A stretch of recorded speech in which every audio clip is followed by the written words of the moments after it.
하나님 감사합니다. 오늘도 주님께서 저희들의 발걸음을 주님의 예배당으로 이끌어 주셔서 예배할 수 있도록 도와주심을 감사합니다.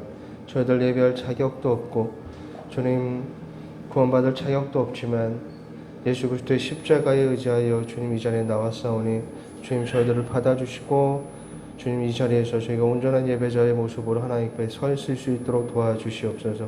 말씀이 선포되고 들을 때에 하나님께서 인도하시는 그 길을 따라 걸어갈 수 있는 믿음 역시 오늘 저희들에게 허락하여 주시옵소서.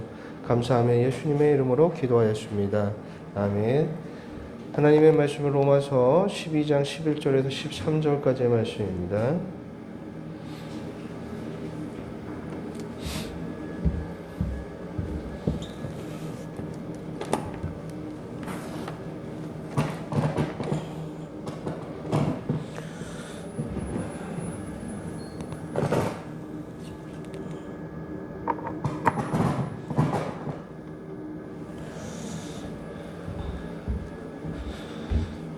로마서 12장 11절에서 13절까지의 말씀, 제가 주는 성경은 신약성경 256페이지에 있습니다. 우리 함께 말씀을 함께 읽도록 하겠습니다. 부지런하여 게으르지 말고 열심을 품고 주를 섬기라. 소망 중에 즐거워하며 환난 중에 참으며 기도에 항상 힘쓰며 성도들의 있을 것을 공급하며 손대접하기를 힘쓰라. 아멘. 말씀을 잠시 묵상하는 시간을 갖도록 하겠습니다.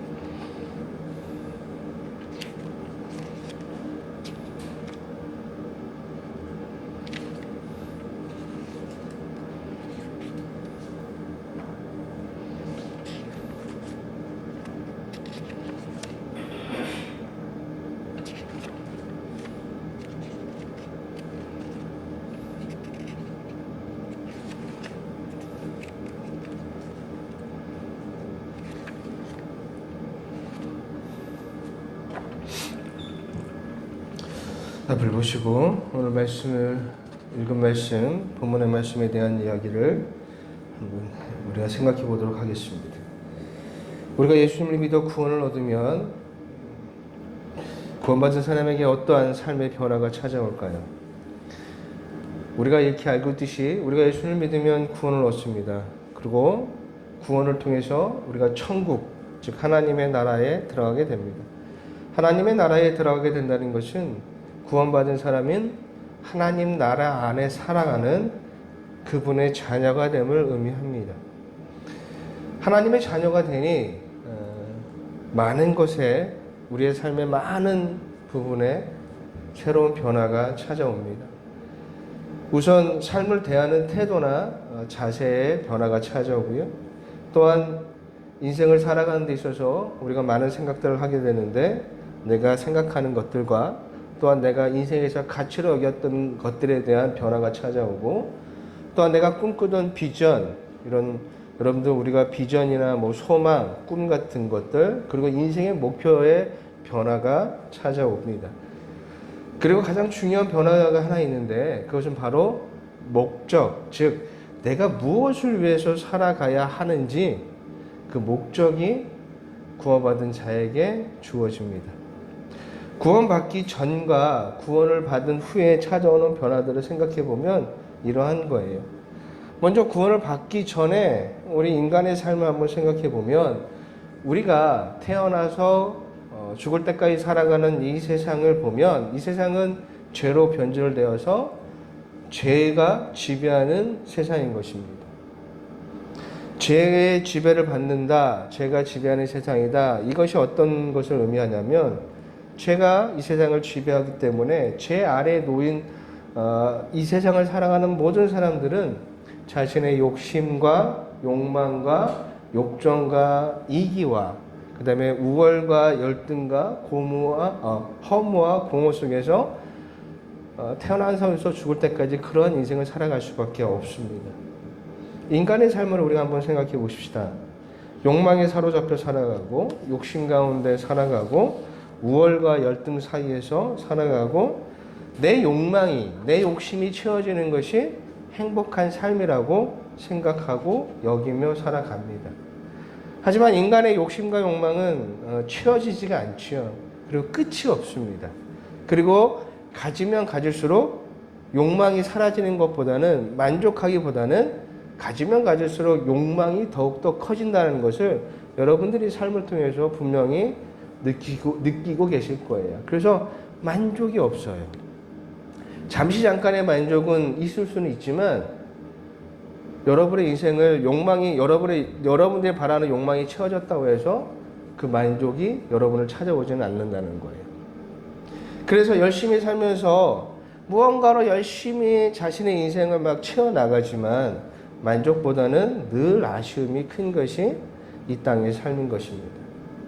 한때 그 목적을 이끄는 삶이라는 책이 크게 유행한 적이 있었습니다. 한국교회에서.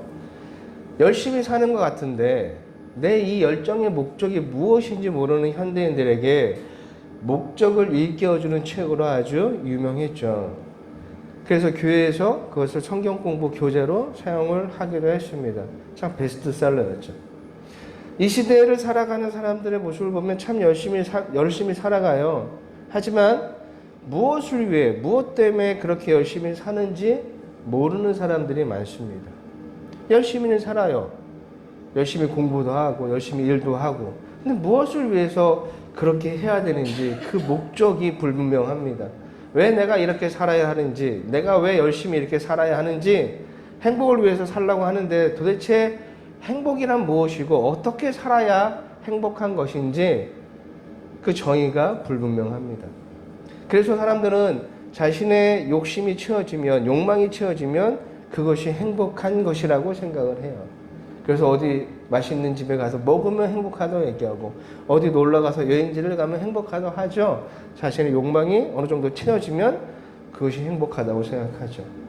자기 마음대로 자기가 하고 싶은 것을 마음껏 누리며 살아가는 것을 사람들은 부러워하고 저게 진짜 행복이야 라고 사람들은 생각을 합니다.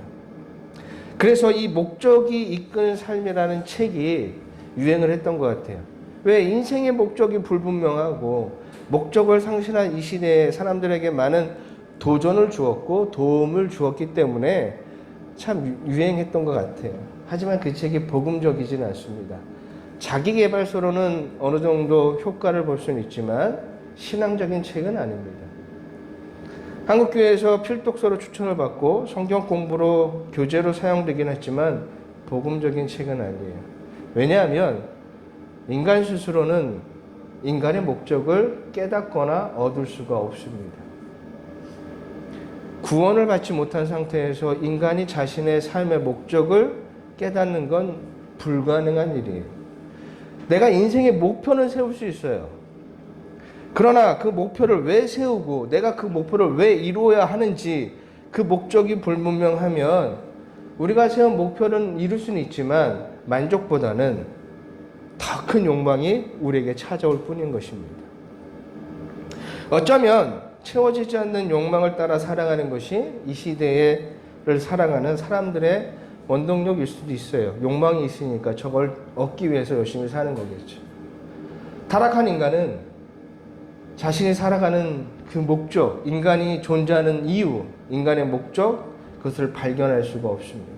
우리가 우리의 존재 이유와 목적을 발견할 수 있는, 깨달을 수 있는 유일한 방법은 구원 말고는 없습니다. 구원을 받은 후에 우리에게 나타나는 여러 가지 큰 변화 중에 가장 큰 은혜는 우리가 이 땅을 살아가는 이유가 무엇인지, 우리가 이 땅에 존재하는 이유가 무엇인지, 우리의 삶의 목적이 무엇인지 그 목적을 얻는 삶인 거예요. 이것이 가장 큰 은혜 중에 하나예요. 제가 조금 전에 목적을 이끄는 삶에 대해서 복음적이지 않다라고 말씀을 드렸는데 그 이유는 우리가 구원을 얻기 전에는 우리 스스로가 그 목적을 찾을 수 없기 때문입니다. 그리고 여러분, 우리가 구원을 얻고 나서 얻게 되는 목적을 생각해 보면 그리 거창한 것도 아니에요. 그 목적을 이루는 과정에서 우리의 모습은 다양할 수 있지만 목적은 아주 단순합니다. 그 목적이 무엇인지는 잠시 뒤에 제가 말씀을 드릴 테고요. 죄의 노예 아래에서 인간의 목적은 자신의 욕망을 채우는 것 말고는 없어요.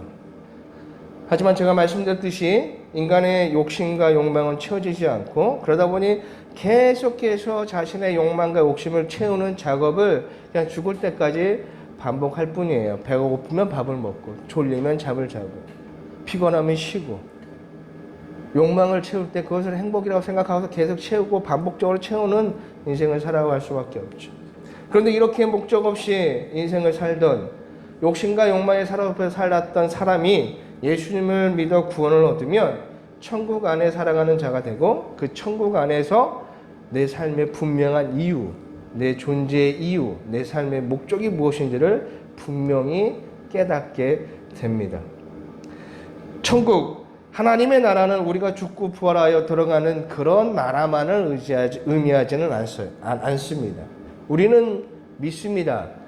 예수님께서 부활의 첫 열매가 되신 것처럼 우리가 예수님을 믿어 구원을 얻으면 우리에게 주어진 이 땅의 삶이 다 끝난 후에, 다 살고 죽은 후에 부활하여 영원한 나라, 하나님의 나라에 들어갈 것을 우리는 믿습니다. 그런데 하나님의 나라는 내가 죽고 나서 들어가는 그 하나님의 나라만 있는 것이 아니라 하나님의 나라는 이미 우리에게 주어졌다는 사실입니다. 앞으로 들어갈 나라이기도 하지만 이미 구원받은 자들에게 주어지는 나라이기도 하다라는 것이에요. 예수님을 믿는 그 즉시, 예수님을 믿어서 구원을 받는 그 즉시 우리는 하나님의 나라 안에서 살아가는 하나님의 자녀가 됩니다. 그리고 그 나라에서 우리는 왜 이 땅을 우리가 살아가야 하는지, 그 이유와 무엇을 위해 살아가야 하는지, 그 목적이 무엇인지를 분명하게 깨닫고 알게 되어 있습니다. 바울은 하나님 나라 안에서 발견되는 그 목적에 대해서 이렇게 말씀하고 계십니다. 고린도전서 10장 13절 말씀이에요. 우리 한번 읽어보도록 하겠습니다. 시작.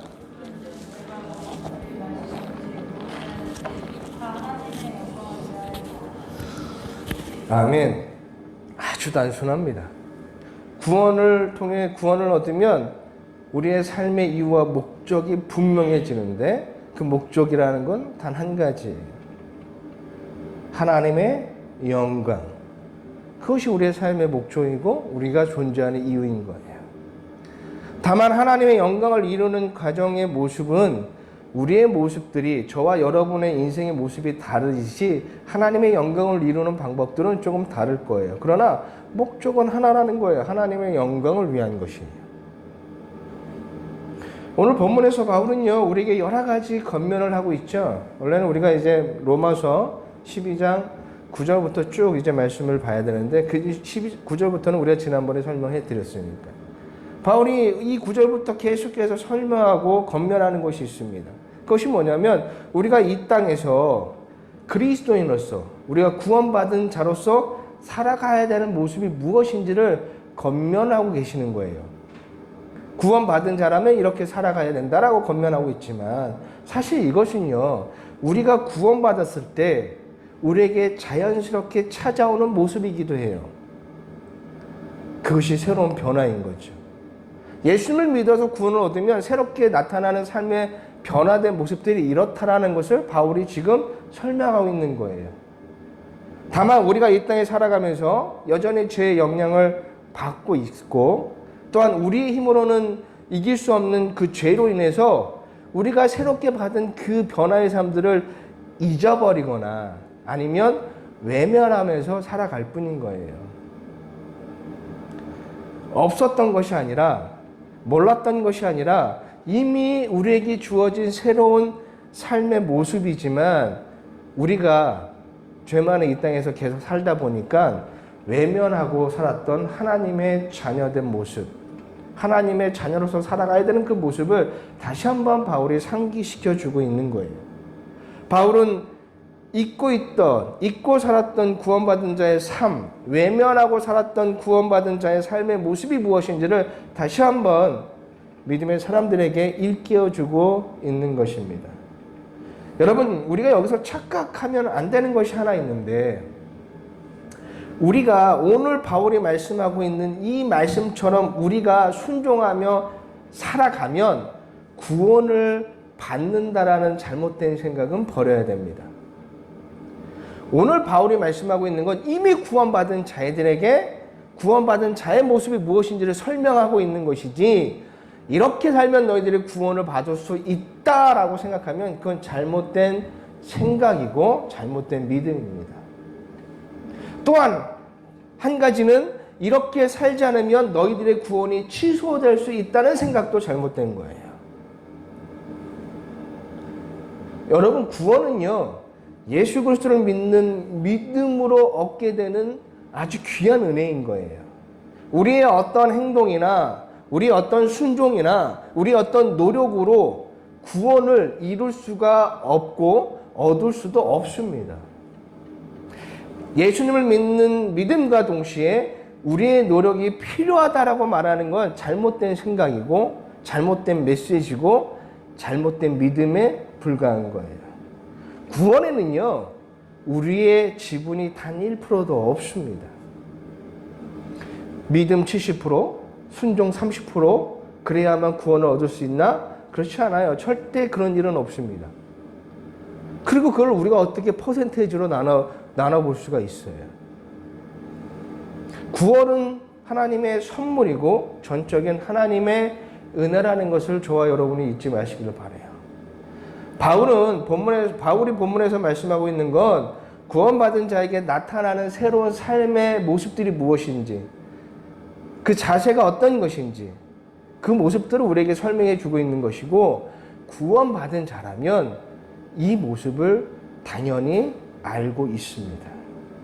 다만 죄의 영향으로 잊어버렸던, 때로는 외면하고 살았던, 아니면 이제 막 새롭게 찾아온 변화로 어떤 길을 걸어야 하는지 잘 모르는 구원받은 자에게 구원받은 자의 삶이 무엇인지를 올바르게 인도하는 기준이 되는 말씀인 거예요.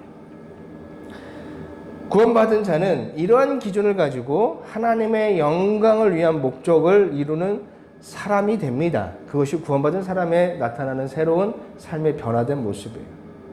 어떤 모습이든 상관없어요. 어떤 직업을 가도 상관없습니다. 중요한 것은 목적이 분명하고 목적을 이루는 그 길이 여호와의 도, 즉 하나님의 말씀으로 기준을 삼는 길이라면 어떤 길이든 상관이 없습니다. 부자가 되어야지만 하나님이 우리의 삶의 영광을 받으시는 것도 아니고, 우리가 세상에 성공해야지만 영광을 받는 것이 아니라, 또한 세상에 으뜸이 되어서 모범이 되어야지만 하나님이 우리의 삶을 통해서 영광 받으시는 것이 아니에요. 어떠한 삶의 모습이든 상관이 없습니다.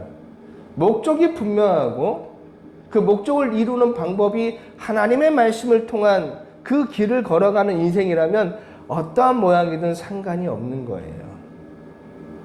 우리가 흔히 착각하는 것 중에서 하나님이 이미 나의 직업, 나의 인생, 나의 성공, 나의 결혼까지 다 작정하고 계시니까 믿음 있는 사람들은 기도를 통해서 그것을 찾는 것이 참 신앙이라고 얘기하는 사람이 있고, 그렇게 그것이 믿음이라고 생각하는 사람들이 많은데, 여러분, 그것이 잘못된 거예요. 하나님이 분명히 작정하셨죠. 하지만 우리가 그 작정을 우리가 알 수가 없습니다. 그리고 하나님이 가르쳐 주지도 않으세요.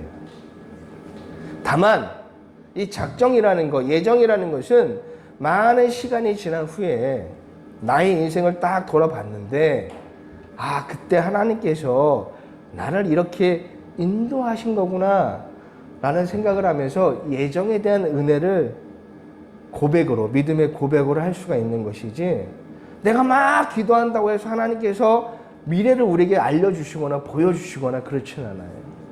하나님께서 우리에게 원하시는 건 단 한 가지입니다. 뭐예요? 여러분이 예수를 믿어서 구원을 얻는 겁니다. 하나님은 우리에게 이렇게 말씀하십니다. 여호수아 1장 7절 말씀이에요. 우리 한번 읽어보도록 하겠습니다. 시작. 극히 담대하여 나의 종 모세가 내게 명령한 그 율법을 다 지켜 행하고 오로나 자로나 치우치지 말라. 그리하면 어디로 가든지 형통하리니. 아멘. 하나님께서 뭐라고 말씀하고 계십니까? 어디로 가든지 우리에게 선택권을 주시는 거죠. 그러나 다만 한 가지 중요한 사실이 있는데 그건 뭐냐면 율법을 지켜서 좌로나 우로나 치우치지 말라는 거예요. 그러면 네가 어디로 가든지 내가 너와 함께 하겠다는 말씀입니다. 하나님의 말씀으로 기준을 삼고 목적이 분명하면 무엇을 하든 어떤 길을 어떤 인생을 택해서 살든 상관이 없어요. 하나님께서 저와 여러분에게 계획하신 일은 여러분이 믿음을 통해서 구원을 받고 하나님의 자녀가 되는 거예요. 그것이 하나님께서 저와 여러분에게 주신 가장 귀한 계획인 거예요. 자, 그런데 이런 사람이 내가 목적을 분명히 깨닫고 그 다음에 하나님의 말씀을 가지고 그것을 기준으로 삼아서 하나님께 영광을 돌리려고 하는 사람이 아무렇게나 인생을 살지는 않을 겁니다. 그렇죠? 선택권을 나에게 주었다고 해서 그 선택권을 마구잡이로 내가 내 살고 싶은 대로 막 사용하지는 않을 겁니다. 우리가 예수를 믿어 구원을 얻으면 하나님의 나라 안에 살아가는 자녀가 된다고 말씀드렸잖아요. 우리가 하나님의 나라 안에 산다는 그 자체는 하나님의 통치를 받는 것을 의미합니다. 하나님의 통치를 받는다는 것은 그분의 가치, 그분의 생각, 그분의 감정, 그분의 옳고 그름, 그분의 선과 악에 대한 정의가 그대로 나에게 새 옷처럼 주어지는 거예요. 그래서 그분의 가치와 생각이 나의 가치와 생각이 되고 그분의 선과 악에 대한 정의가 나의 것이 되는 겁니다. 그래서 말씀을 읽으면 구원을 받은 후에 내가 하나님의 것들이 나의 것이 되면 말씀을 읽을 때마다 막 공감이 되는 거예요. 사랑이 무엇인지, 사랑을 생각하면 왜 그렇게 기쁜 것인지, 왜 사랑을 하나님의 말씀을 읽을 때마다 내 마음이 그렇게 저리고 애이는지, 나보다 남을 여기는 것이 무엇인지, 왜 그렇게 해야 하는지, 기도를 왜 해야 하며 왜 쉬지 말고 기도해야 하는지, 빌립보서 4장에서 고백하는 바울이 나는 스스로 자족하기를 배웠다라는 그 고백이 무엇을 의미하는지, 어떻게 그런 고백을 할 수 있었는지, 구원받은 자는요, 말씀을 읽으면서 그 말씀에 공감을 하게 됩니다. 저는요, 요즘 수영하는 걸 매우 좋아합니다. 좋아하는 거하고 잘하는 거랑 다른 거예요. 좋아한다고 다 잘하지는 않아요. 수영을 배운 지는 그렇게 오래되지 않아서 잘하진 못하지만 좋아합니다. 그래서 요즘 여러분 카타르 도하에서 세계 수영 선수권 대회가 열리는 거 아십니까? 모르시죠? 관심이 없으니까. 저는 좋아하니까 관심을 가지고 그 대회 영상을 매일 찾아봅니다. 여러분 이런 대회가 있는지도 모르셨는데 몰라도 돼요. 관심사가 다르니까 모르셔도 돼요. 저도 예전에 수영을 하기 전에는 그런 대회에 관심조차도 없었어요. 근데 관심이 있으니까 보면 참 재밌어요. 근데 예전에는 그냥 단순하게 이기고 지는 경기, 우리 선수가 이겼으면 좋겠다, 대한민국 사람들이 금메달 땄으면 좋겠다, 이렇게 해갖고 어떻게 하면 좀 빨리 가서 이겼으면 좋겠다는 마음으로 봤는데 요즘에는요, 경기를 보면 그 선수들의 고통이 느껴져요. 얼마나 힘이 들까. 처음에는 힘이 있으니까 막 힘차게 발차기를 하면서 팔 돌리기를 스트로크로 가는데 막 스트로크로 하면서 막 열심히 가는데 이게 100m, 200m, 막 300m씩 가다 보면 그 선수들도 발이 느려지고요. 팔 동작도 느려져요. 왜냐면 그만큼 힘들거든요. 근데 그게 보여요. 이쯤에서 저 사람이 지금 체력이 얼마 정도 떨어졌는지, 지금 악으로, 정신력으로 버티고 있구나, 라는 게 조금은 보여집니다. 왜냐하면 경험을 해봤기 때문이에요. 저는 지금도 수영을 하면 500m를 수영을 하면 굉장히 힘들거든요. 근데 선수들은요, 자신이 낼 수 있는 최고의 속력으로 최대치를 발휘해서 막 200m, 400m를 가니까 어느 순간부터 저 선수의 발 동작이나 팔 동작을 보면 많이 힘들구나라는 걸 느끼게 됩니다. 아는 만큼 보이고 아는 만큼 느껴지는 거예요. 예전엔 잘 몰랐습니다. 야, 그 뭐 100m 수영하는 게 뭐 그렇게 힘들고, 그죠? 그냥 몇 번 벨차기 몇 번 하고 팔만 뭐 이렇게 휘어 저으면 되는 거 아니야? 내가 선수처럼 빨리 가지는 못해도 대충 뭐 저렇게 하는데 뭐 그렇게 힘들겠어? 라고 생각할 때가 저도 있었는데, 막상 제가 해보니까, 제가 100m를 편히 갈 수 있을 정도가 되기 위해서는 몇 달이 걸렸습니다. 그만큼 힘이 들거든요. 우리가 모를 때는 아주 쉽게 함부로 얘기할 수 있는데, 알고 나면 함부로 말할 수 없게 되는 거예요. 구원을 얻으면요, 이처럼 공감이 됩니다. 하나님의 말씀에 공감이 돼요. 이해가 돼요. 그리고 그 뜻을 알게 되고, 하나님의 감정과 하나님의 마음과 하나님의 생각을 알게 됩니다.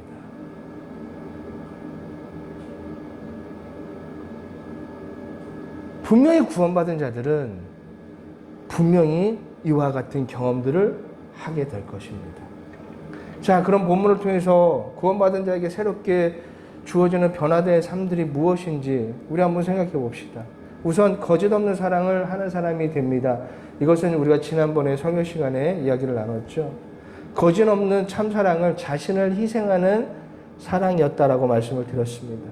자신의 이익이나 유익을 위한 것이 아니라 타인을 위해서 희생할 줄 알고 포기할 줄 알고 손해볼 줄 아는 그 사랑이 바로 거짓 없는 참사랑인 거예요.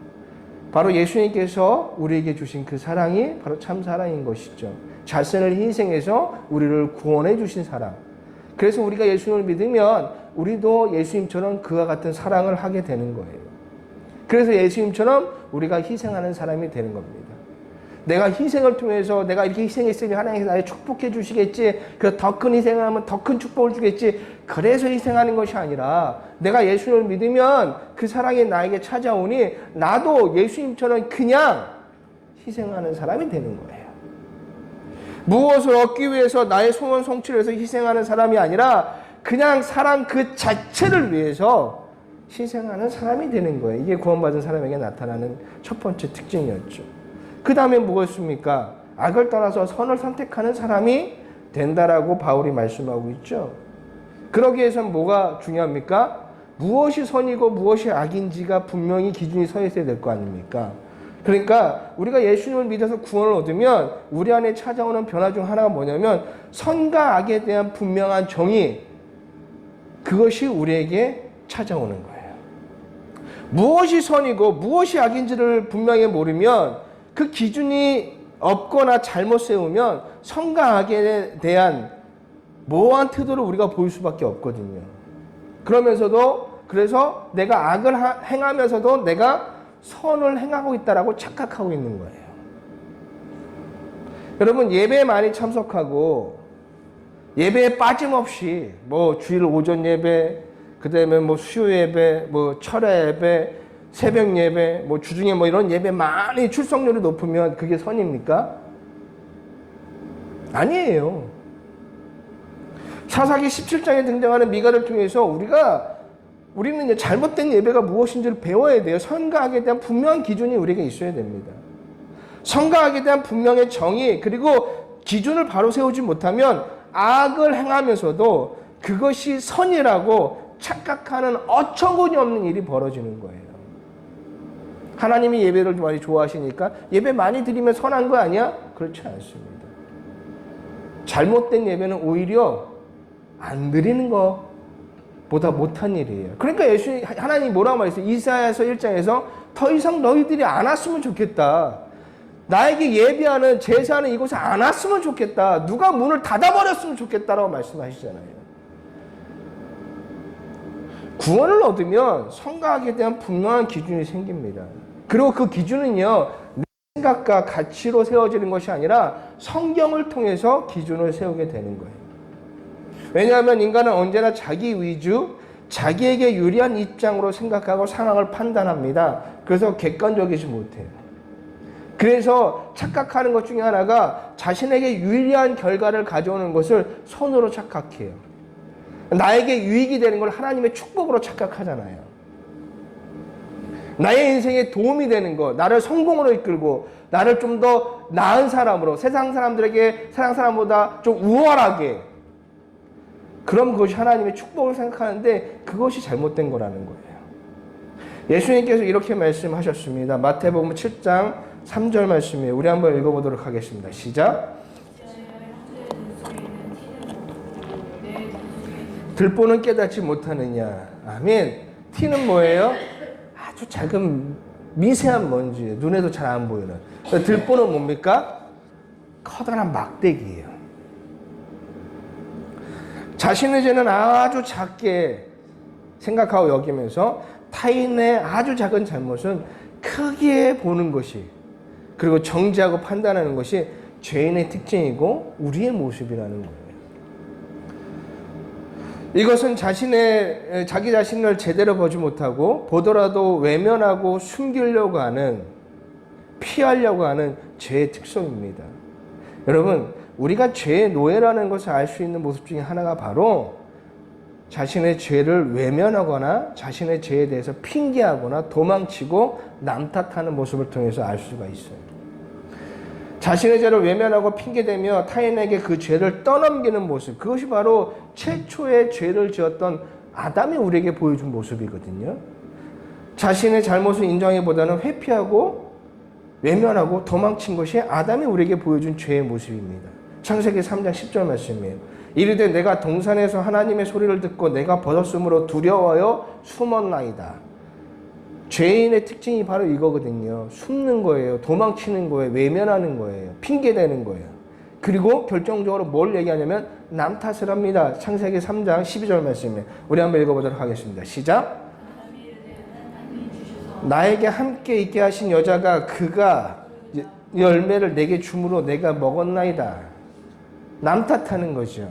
우리가 그러합니다. 자신의 잘못을 인정하기보다는 회피하고 도망치고 외면하고, 그러기 위해서 거짓말하고 자신의 잘못은 어쩔 수 없는 것을 치부하고 생각합니다. 그러면서 타인의 잘못은 부각하여서 자신이 타인보다 나은 사람으로, 괜찮은 사람으로 우리는 착각하며 살아가죠. 여러분, 남 탓하는 사람, 그 사람은 구원받지 못한 사람입니다. 구원을 모르는 사람이에요. 조금 뒤에 말씀드리겠지만 구원받은 사람은 절대로 자신의 죄를 남에게 전가하지 않습니다. 자신의 욕망과 욕심을 남 탓이라는 핑계 뒤에 숨기는 것이 죄인의 특징이거든요.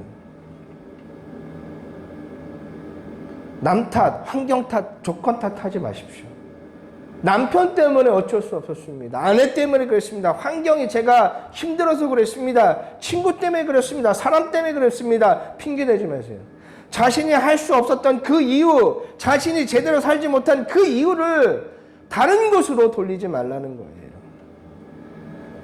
죄를, 잘못을 깨닫고 인정하는 것으로부터 저와 여러분의 구원이 시작된다는 것을 분명히 아셔야 됩니다.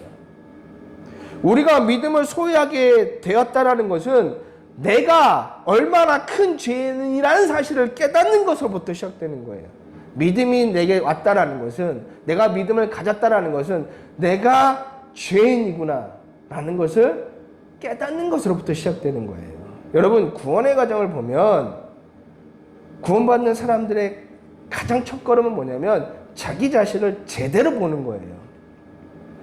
아까 예수님이 말씀하셨잖아요. 자기의 죄는 티끌로 보고 남의 죄는 막 들보로 보았는데, 이제 예수를 믿어서 구원을 이루는 그 첫걸음을 보면 내 죄가 얼마나 큰 죄인지, 내가 얼마나 큰 죄인인지 그것을 깨닫는 것으로부터 시작되는 거예요.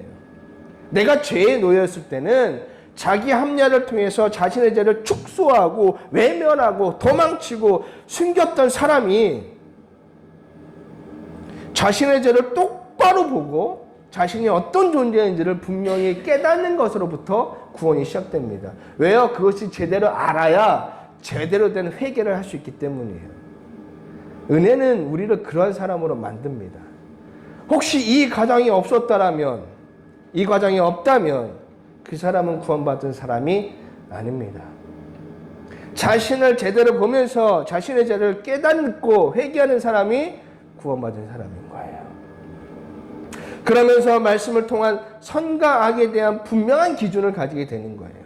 이전에는 자신에 대해서 객관적이지 못했던 사람이 이제는 자신을 객관적으로 보고 판단할 수 있게 되는 거예요. 왜요?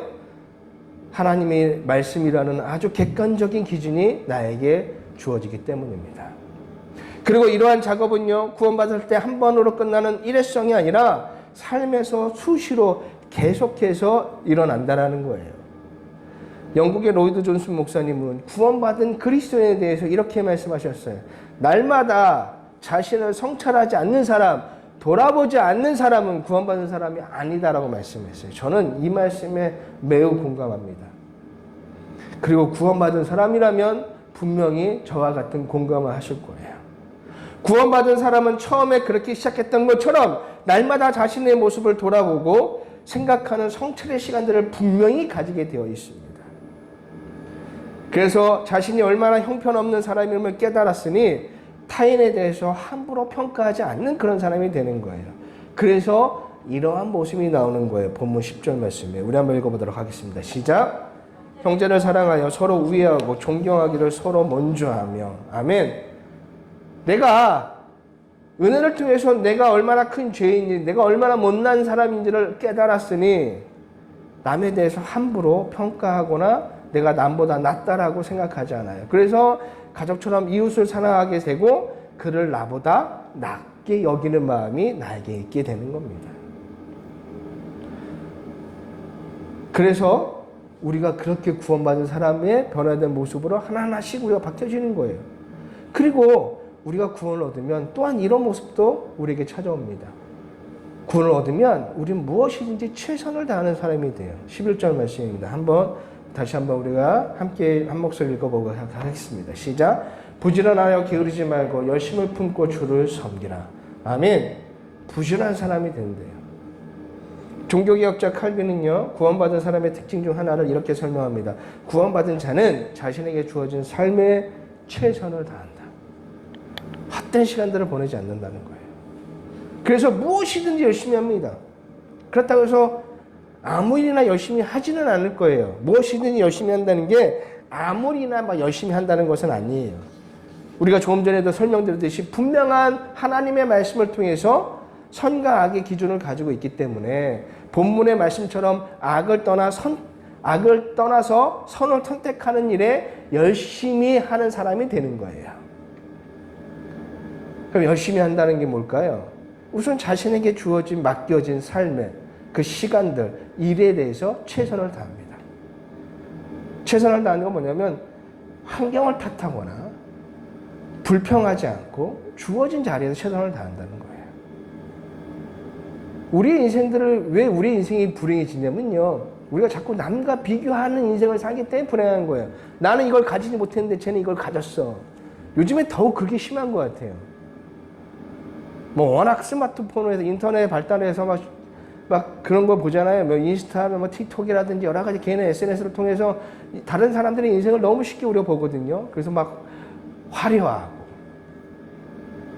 멋있고 자랑하는 인생들을 보면서 나는 저보다 저와 같은 인생을 살지 못하는 것에 대해서 우리가 늘 불평을 갖고 있는데, 최선을 다한다는 건 뭐냐면 그런 환경을 탓하지 않고 조건을 탓하지 않고 남과 비교하지 않고 나에게 주어진 자리에서 최선을 다하는 거예요. 누가 얼마를 벌고 누가 연봉이 얼마이고 누가 이번에 성공해서 이만큼 돈을 벌었대, 그런데 관심이 없어요. 타인과 자신을 비교하면서 자신의 처한 환경에 불만을 품지 않고 자신에게 주어진 자리에서 최선을 다하는 것. 오늘 나에게 주어진 이 하루의 삶에 있어서 그 시간들을 헛되이 보내지 않고 최선을 살아가는 사람, 이것이 구원받은 자의 모습이라는 거예요. 어느 주인이 세 사람의 종을 불러서 각각에 맞는 달란트를 맡깁니다. 한 명에 5달란트, 한 명에 2달란트, 한 명에 1달란트를 맡기죠. 이에 2달란트와 5달란트를 받은 자가 그 주인이 맡긴 돈을 가지고 열심히 일을 해요. 그런데 1달란트 받은 자는 주인의 의도를 제대로 파악하지 못해서 그 돈을 땅에 묻어버리죠. 여러분, 우리가 여기서 봐야 될 건 구원받은 자가 어떤 사람이라는 거예요. 구원받은 자가 어떤 태도로 삶을 살아가느냐 이거예요. 우리가 그것을 5달란트와 2 받은 자를 통해서 우리가 배워야 되는 거예요. 환경과 조건을 따지거나 불만을 품지 않고 남과 나를 비교하면서 가지지 못한 것에 대한 아쉬움으로 열등감을 표하지 않고 자기에게 주어진 자리를 신뢰하고 믿고 나에게 이런 달란트를 주신 하나님을 믿고 신뢰하고 그 주어진 자리에서 최선을 다해서 살아가는 모습, 그것이 구원받은 자의 모습이거든요. 그러면서 일하는 그 자체에서 또 즐거움을 느끼는 거예요. 얼마 뒤에 집에 돌아온 주인이 종들에게 맡긴 돈에 대한 결과를 묻습니다. 그리고 5달란트와 2달란트를 받은 자에게 이렇게 평가합니다. 마태복음 25장 21절 말씀인데 21절만과 23절 말씀은 똑같아요. 글씨 하나 다르지 않고 똑같은 말씀을 하고 계십니다. 자, 한번 읽어보도록 하겠습니다. 시작. 네가 적은 일에 충성하였으면 내가 많은 것을 내게 맡기리니 내 주인의 즐거움에 참여할지다 하고. 아멘. 5달란트나 2달란트나 평가는 똑같습니다. 무엇이 중요해요? 열심히 살았다라는 거죠. 내게 맡긴 일에 대해서 네가 충성되게 열심히 살았구나. 주어진 자리에서 최선을 다하는 모습, 그것이 바로 구원받은 자의 모습인 거예요. 하나님 왜 나에게 이러한 환경을 주셨습니까? 제에게는 저렇게 좋은 걸 주었으면서 왜 나는 태어날 때부터 우리의 부모는 가난하고 나는 못생겼고 나는 머리도 똑똑하지 않고 내가 가진 조건은 왜 이렇게 형편없습니까? 불평하지 않습니다. 꼭 많은 것을 가져야 하나님께 영광 돌리는 게 아니거든요. 우리는 착각해요. 내가 성공해야 하나님이 기뻐할 거라 생각하는데 그렇지 않아요. 여러분 성경을 보십시오. 신약 성경에 성공한 사람들이 있습니까? 세상의 눈으로 보면 다 실패한 사람들이잖아요. 감옥에 갇히고 돌에 맞아 죽고 고문당하 죽고 감옥에서 죽고 실패한 인생들이잖아요. 그런데 하나님이 보실 때는 성공한 인생입니다. 왜 성공한 인생이에요? 세상에 내가 어떤 기록을 남겼고 어떤 자리에 오르는 게 중요한 게 아니라 그들은 그들의 삶에서 복음을 전하며 하나님을 위한 삶을 살았다라는 거예요. 그것이 우리의 삶의 유일한 목적인 겁니다. 그래서 구원받은 사람들은 그렇게 살았잖아요. 구원받은 사람은 자신에게 주어진 환경을 탓하지 않고 열심히 하나님의 영광을 내가 어떻게 하면 돌릴 수 있을까? 그렇게 살아가는 거예요. 열심히 살아가는 거, 어떤 목적적으로 살아가는 것이 아니라 분명히 일어난 목적이 나에게 있습니다. 주님을 위한 목적이 있다고 제가 분명히 말씀드렸잖아요. 그래서 다시 한번 우리가 11절 말씀 한번 읽어볼까요? 시작. 부지런하여 게으르지 말고 열심히 품고 주를 섬기라. 주를 위한 시간들로 보내는 거예요. 우리가 게으르지 않고 부지런하게 열심히 사는 목적, 예수님, 하나님을 위한 것들이에요. 우리가 구원을 얻으면 우리에게 분명한 목적이 생깁니다. 바로 하나님을 위해서, 예수님을 위해서 살아가는 목적이 우리에게 생기는 거예요. 그것이 인간이 창조된 유일한 목적입니다. 그래서 일하는 것도 하나님을 위해서 열심히 일하고 오늘 주어진 하루의 시간을 낭비하지 않고 최선을 다하는 것도 다 예수님을 위한 것들이에요. 여러분이 24시간 그 하루의 삶을 열심히 살아가면 그것이 하나님께 영광을 돌리는 거예요. 나에게 귀한 하루의 삶을 줬잖아요. 근데 그걸 낭비하지 않고 여러분이 열심히 살아가면 그것이 하나님께 영광을 돌리는 거예요. 그 속에서 내가 기도도 하고 그 속에서 내가 말씀도 읽고 그 속에서 하나님의 말씀에 가치도 실현하고 그 속에 노동의 가치도 알고 선과학이 무엇인지 분명히 알고 선을 이루려고 애쓰고 그러면 여러분은 하나님께 영광을 돌리는 거예요. 사람들은 죄 아래에 있는 사람들은요 그렇지 않습니다. 그들은 자신의 성공을 위해서 자신의 욕망을 위해서 살아가잖아요. 채워지지 않는 그 욕망을 위해서 그렇게 열심히 살아가지만 구원받은 사람은 분명히 달라요. 성공이 목적이 아니라는 거예요. 으뜸이 목적이 아니라는 거예요. 잘 되는 게 목적이 아닌 거예요. 하나님의 영광이나 목적을 두고 구원받은 사람은 그렇게 열심히 살아가는 거예요. 왜 돈을 버느냐? 왜 공부해야 되느냐? 왜 성공해야 되느냐? 그것이 중요한 것이 아니라 내가 살아가는 이 이유, 열심히 공부하는 이유, 돈을 버는 이유, 그것이 여러분의 목적이 하나님께 향하고 있어야 돼요. 구원받으면 성각에 대한 분명히 기준이 생긴다고 제가 말씀드렸잖아요. 그리고 그러면 일하는 목적, 공부하는 목적, 살아가는 목적이 주님을 위한 것이라는 걸 분명히 알게 될 거예요. 분명한 성각의 길을 가지고 주님을 위한 목적을 살아가는 사람들은 어떻게 살아갈까요? 아무렇게나 살지는 않을 거 아닙니까? 열심히 살아가지만 주님의 가치, 주님의 뜻, 주님의 사랑을 성취하기 위해서 열심히 살아가는 자들이 되는 거예요. 제가 세상에서 가장 격노하는 사람들이 있습니다. 그러면 안 되지만 참 그 미워하는 마음을 버릴 수가 없고 정말 화가 나는 사람들이 있는데 바로 하나님을 위한다라고 말하면서 자신의 욕망과 욕심을 채우는 사람들을 보면 매우 화가 납니다. 명분은 거창하죠. 자신이 성공해야 되는 이유가 바로 하나님 때문이래요. 내가 성공해서 하나님을 위한 일을 열심히 해야 되기 때문에 더 많은 일을 해야 되기 때문에 내가 성공해야 된대요. 그게 무슨 말입니까? 그러면서 그 간증을 보면 온갖 편법이 난무하고 때로는 불법적인 일도 서슴지 않게 해요. 어떻게 선과 악에 대한 기준이 분명한 사람이 그런 인생을 살아갈 수 있습니까? 그래서 교회가 세상으로부터 지탄을 받는 겁니다. 하나님을 위한 일이라는 명분을 앞세워서 교회 건축을 하면서 불법적이고 편법적인 일을 서슴없이 버리고 세상 사람들이 비난하면 그것이 곧 종교적인 탄압인 것처럼 얘기하고, 얼마 전에 동기 목사님부터 교회 관련된 부탁을 받았어요. 제가 직접 받는 건 아니고 제 아내가 건설회사에 다니다 보니까 교회 건축에 관한 부탁이었어요. 부탁이 뭐냐면 지금 그분이 하시는 교회가 재건축 지역이 안에 있습니다. 벌써 몇십 년 전부터 재건축 지역이 되어서 이제 주변의 건물들을 다 헐고 재건축이 들어가는데, 재개발이 들어가는데, 교회는요, 그 재개발에 있는 교회는 그렇게 재개발이 이루어지면 종교시설로 분류가 되어서 그 재개발 안에 따로 종교 부지를 분양받을 수가 있습니다. 그렇게 법으로 정해져 있어요. 근데 문제가 발생한 거예요. 어떤 문제냐면 이 목사님께서 처음에 이 교회를 건축할 때 종교시설이 아니라 근린상가로 등록을 해버린 거예요. 그 이유는 아주 간단해요. 종교시설로 건축을 하면 구청에서 요구하는 게 매우 까다롭습니다. 자재 쓰는 것부터 방음시설은 어떻게 해야 되는지 여러 가지로 일반 건축보다 매우 까다로워요. 그래서 건축비를 절감하기 위해서 일반 상가로 짓고 거기서 교회를 운영했던 겁니다. 겉모습은 교회인데 법적으로 등기된 것은 상가로 등록이 되어 있다 보니까 이 재개발이 이루어지면 종교시설 부지를 못 받게 되는 그런 상황이 된 거예요. 그래서 종교시설로 용도 변경을 하려고 하는데, 그러려면 건축 당시에 종교시설에 맞는 자재들을 구매해서 그거를 건축을 했는지 설치한 자료가 필요한데 뭐 그렇게 하지 않았으니까 없잖아요, 자료가. 그러니까 건설회사 다니는 제 아내에게 가라, 그런 말씀인데 거짓 자료를 좀 만들어 달라는 거죠. 그렇게 할 수 있냐는 문의였어요. 여러분, 이게 말이 됩니까? 이건 안 되는 일이잖아요.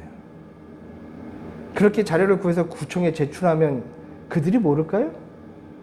야, 그런 자료를 받은 구청 직원들은 교회를 뭐라고 생각할까요? 설령 그들이 모르고 그냥 모른 채 그냥 지나간다 할지라도 이건 불법이고 편법적인 일입니다. 이렇게 하면 안 되잖아요. 교회에선 거짓말하지 말라고 그렇게 가르치면서 교회에선 아무렇지 않게 이런 일을 아무렇지 않게 요구하고 실행하는 모습을 세상 사람들은 뭐라고 도대체 보고 있습니까? 우리가 오랫동안 이렇게 이런 일들이 반복되어 있으니까 세상으로부터 지탄을 받는 거예요. 예수님이 욕먹는 게 아니라 예수님의 이름으로 모인 그 교회 공동체가 욕을 먹고 있는 거예요. 그런데 여러분, 이런 일들이 우리의 삶에 너무나 죄의식 없이 자주 일어나고 있다는 것이 문제인 거예요. 종교부지 못 받으면 어떻습니까? 그러면 복음 전하는데 문제가 있습니까? 꼭 종교시설을 받아야 내가 복음을 제대로 전할 수 있어요? 손해보면 어떻습니까? 주님 앞에서 내가 정직하고 떳떳하면 그게 좋은 일이잖아요. 그렇게 살면 누가 알아주냐? 세상이 알아주지 않아도 됩니다. 하지만 우리 주님은 아십니다. 마태복음 5장 6절 말씀에 우리 한번 읽어보도록 하겠습니다. 시작. 의에 줄이고 목마른 자는 복이 있나니 그들이 배부를 것이며, 아멘. 세상은 모르거나 우리를 인정해 주진 않겠지만 주님을 위해 선을 선택한 자에 대해서 주님은 반드시 인정해 주시겠다라는 거예요. 손해보는 것을 좋아하는 사람은 없습니다. 하지만 구원을 받았다라면 주님을 위해서, 주님의 가치를 따르기 위해서, 주님의 뜻을 위해서 손해를 감수할 수 있는 사람이 우리가 되어야 하는 거예요. 어느 날 여리고라는 길목에서 한 유대인이 강도를 만나 거의 죽게 되었어요. 누가복음 10장 30절 말씀이에요. 예수께서 이르시되 어떤 사람이 예루살렘에서 여리고로 내려가다가 강도를 만나며 강도들이 그 옷을 벗기고 때려 거의 죽은 것을 버리고 가더라. 거의 죽은 것처럼 보였대. 죽은 것처럼 보였겠죠. 멀리서 보면 그냥 시체처럼 보였을 거예요. 이때 이곳에 제사장이 그곳을 지나가는데 시체처럼 보이는 그 사람을 보고 그냥 지나쳐요. 그 다음으로 레인도 지나가지만 그냥 지나칩니다. 근데 여러분, 우리가 그들을 욕할 수 있을까요? 왜냐하면 그들에게도 그럴 만한 사정이 있어요. 예수님께서 많은 유대인 중에서 특히 제사장과 레인의 비유를 든 건 그들이 성전에서 관련된 일을 하는 사람들이기 때문이에요. 민수기 19장을 보시면 시체를 만지는 사람은 부정한 사람이 됩니다. 그래서 7일 동안 부정한 상태가 돼서 아무것도 할 수가 없어요. 근데 거룩한 성전에서 일하는 제사장과 레위 사람들이 부정하다? 사람들이 수군수군 될 거예요. 그리고 아무 일도 못합니다. 그들에겐 피할 명분이 있었던 거예요. 7일 동안 부정하면 아무것도 할 수 없고 제사에 관련된 모든 일에 배제된다는 것은 그들에게 있어서 가장 크나큰 손실이잖아요. 손해보는 일이에요. 이에 비해서 여러분, 예수님이 말씀하시는 사마리아는 율법에서 매우 자유로워요. 하지만 자유롭다고 해서 약점이 없는 건 아니에요.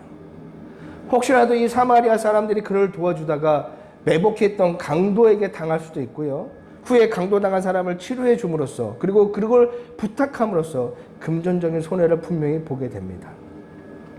인간적으로 보면 제사장과 레위 사람의 그 레인의 사정을 우리가 이해할 수 있고, 사마리아의 행동에 감동하면서 꼭 그렇게 하지 않아도 그것을 꼭 우리가 비난해서는 안 된다라고 생각하고 여기는 사람들이 있는데 아닙니다. 구원받은 자라면,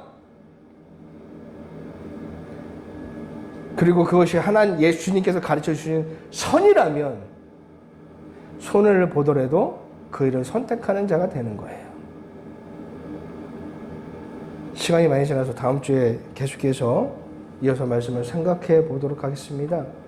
여러분, 오늘 말씀을 통해서 우리가 기억해야 될 것은 예수님을 믿어서 구원을 얻는 게 첫 번째 우리에게 중요한 것이고, 그 구원을 통해 주시는 행복한 변화들을 저와 여러분들이 경험하셔야 된다는 거예요. 그리고 그 변화 가운데 나와 함께 계시는 하나님을 발견하셔서 저와 여러분의 인생이 지금보다 더 행복한 인생, 목적이 뚜렷한 인생이 되기를 주님의 이름으로 간절히 부탁을 드리고 기도하겠습니다. 여러분도 분명하게 한 주간의 삶에 이와 같은 은혜 가운데 살아가시를 주님의 이름으로 부탁을 드리겠습니다. 이 시간 우리 다 함께 기도하도록 하겠습니다.